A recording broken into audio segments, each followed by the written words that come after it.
Hi, welcome to Speaking Through the Fog. So the last few episodes I was kind of building up, talking about my relationship with my boyfriend in high school and kind of talking about how he was starting to get more and more weird and angry and kind of hurting himself sometimes, and how my friends really liked him because he didn't do that stuff when they were around, and so kind of convinced me to stay with him. And my mom and dad just thought it was weird we were together all the time, but we were in high school, so they gave me this really, really cool opportunity. The summer I turned 17, they had both graduated from the University of Oregon with their master's degrees in anthropology, and they knew all the professors there and were really good friends with a lot of them. And um, my dad had been a student supervisor at the field school for like 6 years, and then had went to field school one of the years. And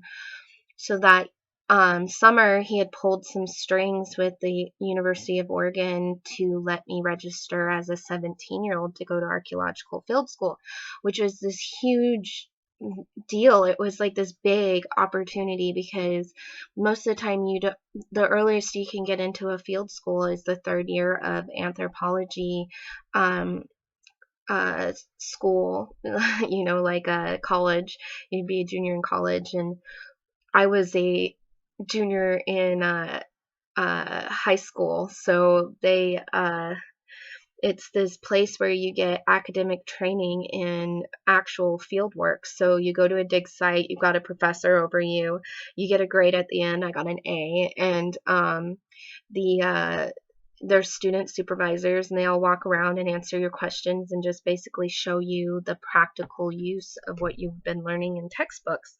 Well, I've been running around archaeological sites since I was 7 years old, and I had been to field school every time my dad was a student supervisor for a week over the summer, and I would be picking screens and looking at artifacts and talking to college students and playing with lizards and rolling in the dirt and smelling sagebrush and just being, a little dig rat basically. And so all of the professors knew me. It was a really big opportunity, and something I had been kind of hoping for a long time. And it was the first step to me getting a career as an anthropologist, which was something I really wanted. So when they asked me if I wanted to do it, it was like not even a hesitation. Oh my gosh, yes, please. That'd be so fun. Can I please do that? And so they spent $4,000 for tuition to get me out there, and the airplane, and giving me money while I was out there and stuff. And so it wasn't cheap. And um, my um, my boyfriend was the only one who wasn't supportive of the whole thing.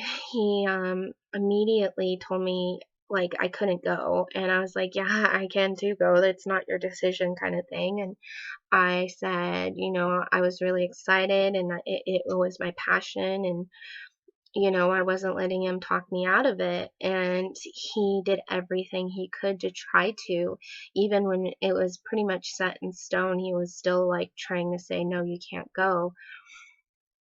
So when the day comes, he's sitting in the back seat with me, holding my hand and crying.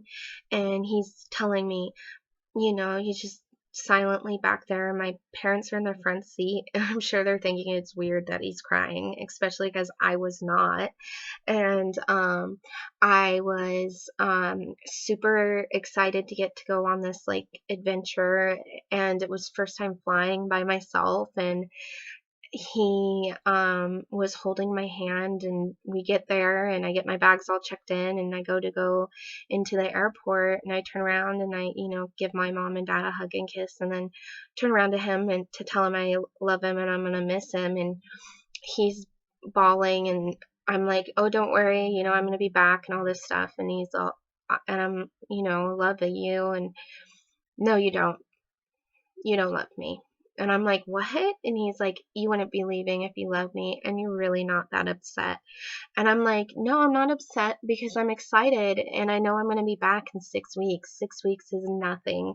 Don't worry.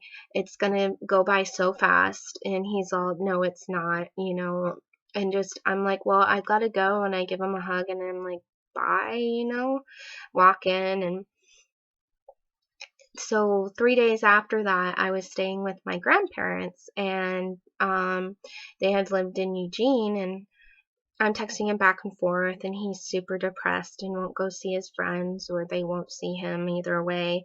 And we're just kind of, he's talking about how he can't live without me and it's gonna suck. And he was so sorry, of course, about how he was acting in the airport. And then it's time to go to the vans to go out to field school, and the student supervisor who went to meet us told all of us to let everybody know that once we get near our campsite, it's in the middle of nowhere. Like, the closest town was 20 people maybe, and that we are going to not have any cell reception where we are.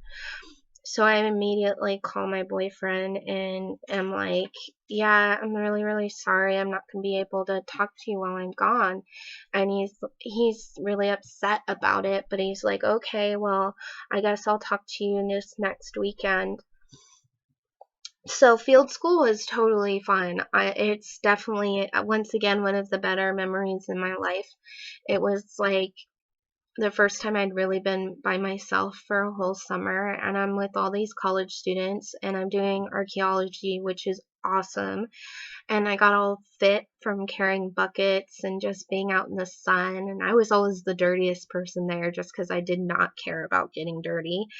And I have so many different stories from when I went out there. And when I went through the first 5 days, we went into the big town and went to the first thing I did was get a whole handful of quarters, and because I was going to do laundry too. And I go to the payphone because we didn't even get cell reception in the biggest town there. And I go to check my messages, and the little lady's telling me my mailbox is full. And I'm, what? How is my mailbox full? Like, I never get that many calls. And everybody who would call me all knows that I was out of cell reception. So I start checking them, and the first one is like, my boyfriend, and he's freaking out, like crying, saying, oh my God, I can't believe you're not answering the phone. I miss you so much. And then the next one is like him super angry, like, you effing bitch, I can't believe you're out there. You're probably effing all the guys out there. Then the next one, he's like, oh, I'm so sorry. I didn't mean to sound like that. Then he's like, oh, I'm so happy you're doing this. I wish you would just call me. And then it was back to being super mad. I can't believe you're not answering your phone. You're doing this to me on purpose. And then it was like these little snippets of our song, which was No One Like You by Scorpions, which actually, if anything, was just a little creepy that he was playing that, like, my whole mailbox was this, just him, like, going back and forth and over this way and that way, and happy, sad, mad, angry, our song, all this stuff. And it was like 30 to 50 messages of that. Like, all of them were him, like, bombarding my mailbox because nobody else is calling me because I had told everybody I wasn't in cell reception. So I'm just sitting there, like, numbly feeding quarters into the payphone and, like, deleting my messages, going, what the hell is going on with him? He is having a mental breakdown. So as soon as I get through all of the messages, I call him, and I'm like, first thing he does when he answers the phone is he's super mad, like, why the hell didn't you answer your phone? And I'm like, I cut him off, and I'm like, no, you need to listen to me. That was crazy what you did. And he was like, what? And I'm like, that was nuts. You left my full voicemail full of crazy ass messages. You filled my mailbox. Nobody else could call me and leave a message because you had filled up my mailbox with craziness. Nobody does that. I told you that I'm going to be out of cell reception. And he's all, oh, I didn't remember that. And I'm like, how could you not remember that? You like totally acknowledged it. And on top of that, even if you didn't remember that, why would you think I was avoiding your calls? You don't trust me?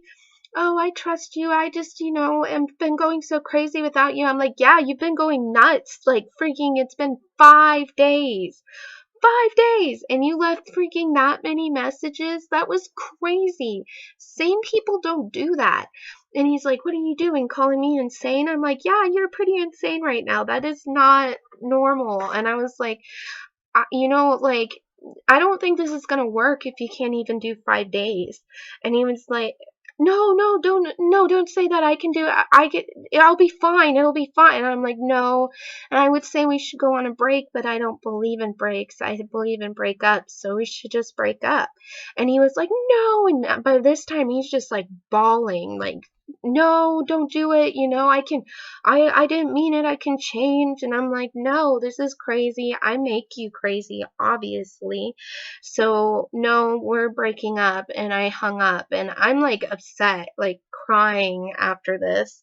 And then I go through the rest of the summer. And I have a freaking blast. And I think part of it was just this like relief in a way that I, kind of was free of him, because I um was already being kind of like, well, this whole thing isn't normal. And then with that, and I mean, everybody I talked to, like, um, Natasha and my mom and even my Uncle Lad, who called at one point. I'm like telling him about what had happened, and like I'm so confused, like what the heck, kind of. Natasha's like, well, he's just, um worried because you've been gone and all this stuff. And I'm like, no, it's not. It's more than that, Natasha. Like, he went nuts. I don't know. And so yeah, I was pretty proud, like, of myself, and I'm proud of myself now that I had not been okay with that. So that's not the end, actually. And but that's the end of this segment, and I'll tell you more about him and his craziness in the next episode of Speaking Through the Fog. Thanks.